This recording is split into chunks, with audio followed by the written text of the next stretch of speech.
అసలు ఎట్లయింది? ఆడ కరెంటుది అదైంది సార్. అయ్యి అటు సగం కొట్టుకాడ నుంచి ఇటు వచ్చింది, సగమే అటు వెళ్ళిపోయింది. మరి ఎట్లా ఎవరైనా వచ్చారా మీ దగ్గరికి? ఎవరు రాలేదు సార్. ఎవరు రాలేదు. ఎమ్మెల్యే వచ్చినట్టు కదా? ఏమో సార్, మరి మేము ఇప్పుడు దాకా వచ్చాము. వచ్చారా? ఏమన్నారు? ఏమన్నా హామీ ఇచ్చారా? అంత వినపడలేదు సార్, అంతమంది ఎట్లా మరి మీ ఎంత స్టాక్ ఎంత ఉండే ఎంత వాల్యూ? ఒక్కొక్క షాప్ లో 20-30 లక్షల దాకా ఉంది సార్. అన్ని షాపులు కలిపి ఒక్కొక్క షాప్ లో సార్ 20-30 లక్షల సామాన్ ఉంది. సామాను మొత్తం కలిపింది ఏం లేదు సార్. కట్టుబట్టలతో బయటకు వచ్చాం, పిల్లల్ని తీసుకొని ఏం మిగలదు. మీకు ఇన్సూరెన్స్ కూడా అట్లా ఏమి ఉండదు? ఏముండదు సార్. ఎవరైనా షాపులు తీసేయమన్నారా ముందు, దీనికన్నా ముందు, లేదంటే ఇప్పుడేనా డైరెక్ట్ అయిందా? అట్లా ఏం లేదు సార్, తీసేయమని ఏం చెప్పలేదు. అది కావాలని ఎవరు ఏం చేయలేదు? లేదు సార్, కావాలని అయితే చెయ్యలేదు సార్. అది కరెంట్ షాక్ వల్ల ట్రాన్స్ఫారం కాడే వచ్చింది. దానికాడే వచ్చింది.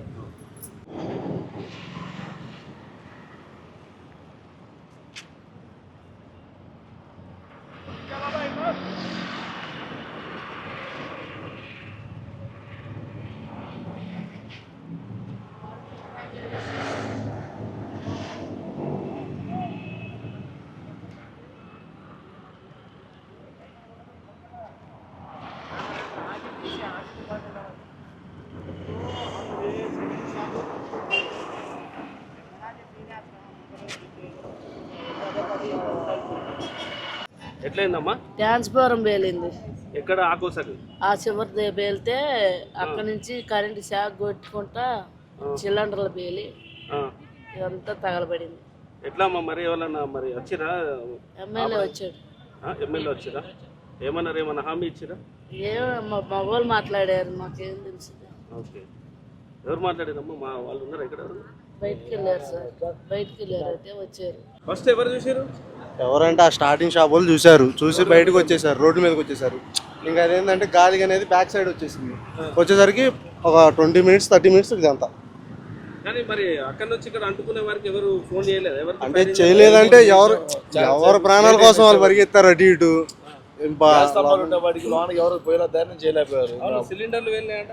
అవును, 4-5 వంట చేసుకునే సిలిండర్ 4-5 పేర్లు అందుకని బయటకు వచ్చేసారు అందరు. ఇంకా 4-5 వెళ్ళే అంత కట్ట ఉట్ల పైన బయటకు వచ్చేసారు. డబ్బులు గిబ్బులు బంగారం ఉన్నా కానీ అంత ధైర్యం చేయలేపారు. బైక్ కూడా కాలిపోయినట్టుంది. 4-5 బైక్ కాలిపోయినాయి. ఏమన్నారు మరి పోలీసు వాళ్ళు వచ్చి?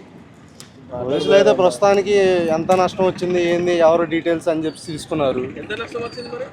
సుమారు షాప్కి వచ్చేసరికి 15 lakhs దాకా. 10 లక్షల దాకా 17-18 అట్లా 10-15 లక్షల దాకా.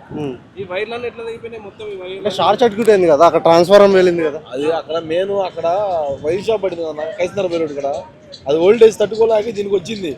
దీని మొత్తం వైన్ షాప్ అక్కడ దూరం, చాలా దూరం కదా. అక్కడి నుంచి వచ్చింది. ఆ నుంచి వచ్చేవాడికి స్తంభానికి పవర్ అందుకోవాలా. దీని నుంచి వైర్కి పడి, వైర్ నుంచి ఇంకా రవ్వలు పడి, సాఫాలు వైపు పడి వచ్చేసి అక్కడ నుంచి మొత్తానికి.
దారుణమైన పరిస్థితి వీళ్ళది. వీళ్ళకు తినడానికి తిండి కూడా లేకపోతే ఒక సేవ వాళ్ళు వచ్చి ఇక్కడ వీళ్ళకైతే ఫుడ్ ప్రొవైడ్ చేస్తారు. ప్రస్తుతానికి లంచ్ ఇక్కడ ఉన్న వాళ్ళందరికీ. ఎవరిని కదిలించినా ఏడుస్తున్నారు, అసలు మాట్లాడలేకపోతున్నాం అంటున్నారు. ప్రతి ఒక్క షాప్లో యావరేజ్గా ఒక 15 lakhs వరకు నష్టం వచ్చిందని చెప్తున్నారు. కంప్లీట్గా అన్నీ కాలిపోయినాయి.